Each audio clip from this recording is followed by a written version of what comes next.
Welcome back to PRSG news.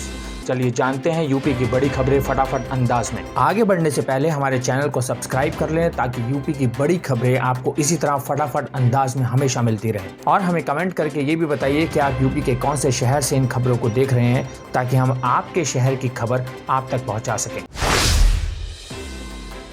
Kakori थाना क्षेत्र में आतंकी होने की सूचना से मचा हड़कंप। दुबग्गा चौराहे के पास एक घर को पुलिस व ATS की टीम ने घेर लिया। मौके पर पुलिस बल को बढ़ाया गया। आसपास के घरों को भी खाली कराया गया। ATS के सूत्रों के हवाले से मिली थी आतंकी होने की सूचना।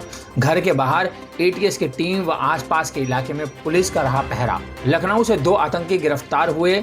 यूपी ATS ने 2 आतंकियों को पकड़ा। अलकायदा के दोनों संदिग्ध आतंकी धरे गए। IG GK गोस्वामी की अगुवाई में हुआ ऑपरेशन। 1 हफ्ते से आतंकियों को ट्रेस कर रही थी टीम। पकड़े गए आतंकियों के कनेक्शन अलकायदा से। प्रेशर कुकर बम के मटेरियल भी बरामद हुए। बम स्क्वाड को मौके पर बुलाया गया। आसपास के मकानों को खाली कराया गया। ATS ने मकान को अपने घेरे में लिया। लखनऊ में अलकायदा के 2 आतंकवादी पकड़े गए, जिसमें एक का नाम है मसरुद्दीन और दूसरे का नाम है मिनहाज अहमद।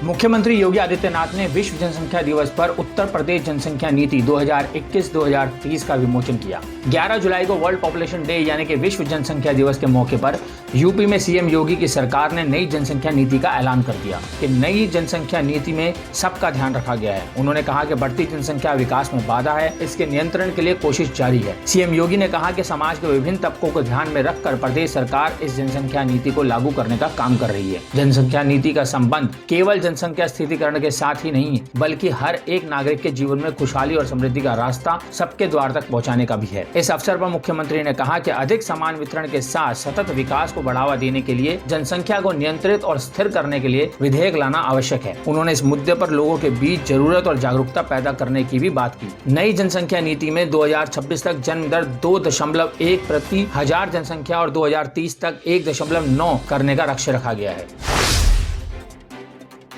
कब खुलेंगे यूपी के स्कूल, जाने ताजा अपडेट। देश में कोरोना की दूसरी लहर कमजोर पड़ने के साथ उत्तर प्रदेश ने अपने यहाँ बंदिशों में भी छूट देनी शुरू कर दी है। इसी के तहत कई ने स्कूलों को दोबारा खोलने की तारीख का भी ऐलान कर दिया है। बता दें कि देश भर में कोरोना वायरस महामारी प्रकोप के चलते काफी समय से स्कूल और कॉलेज, दूसरे शिक्षण संस्थान बंद है। शैक्षणिक सत्र पूरा करने के लिए ऑनलाइन क्लासेस की मदद ली जा रही है। देश में तीसरी लहर आने की आशंका। कोरोना की दूसरी लहर खत्म नहीं हुई है, वहीं तीसरी लहर आने की आशंका जताई जा रही है। ऐसे में स्कूलों को खोलने में खतरा है। देश में 18 साल से कम उम्र वालों का वैक्सीनेशन भी नहीं हुआ है। देश में 12 से 18 साल की उम्र के बच्चों के लिए अगले कुछ महीनों में वैक्सीनेशन की शुरुआत हो सकती है। इसे लेकर के ट्रायल चल रहे हैं। ऐसे में कई यूपी के जिलों में स्कूल और कॉलेजों को फिर से खोलने पर विचार विमर्श किया जा रहा है। उत्तर प्रदेश में अभी ऑनलाइन क्लास की इजाजत। उत्तर प्रदेश के जिलों में 1 जुलाई से प्रशासनिक काम के लिए स्कूल खुल गए हैं। हालांकि बच्चों को अभी ऑनलाइन क्लास लेने के लिए ही कहा जा रहा है। राज्य सरकार ने केवल टीचिंग और नॉन टीचिंग स्टाफ को स्कूल आने की इजाजत दी है।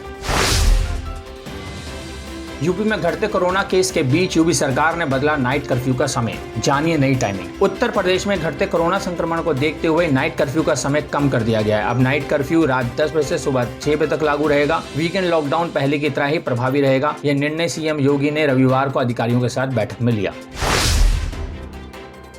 सांप काटने से मौत पर यूपी में 7 दिन के भीतर मिलेगा 4 लाख का मुआवजा। योगी सरकार ने जारी किया आदेश।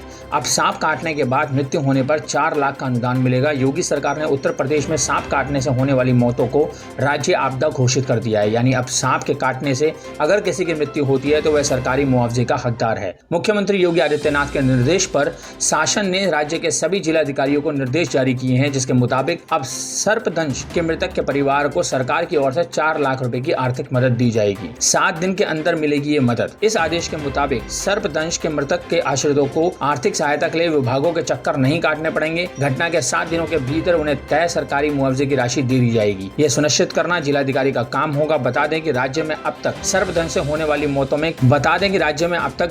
होने वाली मौतों में किसी प्रकार का सरकारी मुआवजा देने का प्रावधान नहीं था। बरसात के दिनों में तराई समेत गोरखपुर, देवरिया और आसपास के जिलों में सर्पदंश से मौत के कई मामले सामने आते रहे हैं। पोस्टमार्टम और बिसरा रिपोर्ट जरूरी। राज्य आपदा घोषित होने के बाद अब सर्पदंश से होने वाली हर एक मौत में पोस्टमार्टम और बिसरा रिपोर्ट अनिवार्य होगा। शासन की ओर से स्पष्ट निर्देश है कि मृतकों के आश्रितों को आर्थिक सहायता के लिए उनके परिजनों की मौत सर्पदंश से हुई है, इसके प्रमाण के लिए बिसरा रिपोर्ट का इंतजार नहीं करना पड़ेगा, बल्कि मृत्यु के बाद मृतक के पंचनामा और पोस्टमार्टम रिपोर्ट पर ही 7 दिनों के भीतर उन्हें सरकार की ओर से मिलने वाली आर्थिक सहायता उपलब्ध करा दी जाएगी।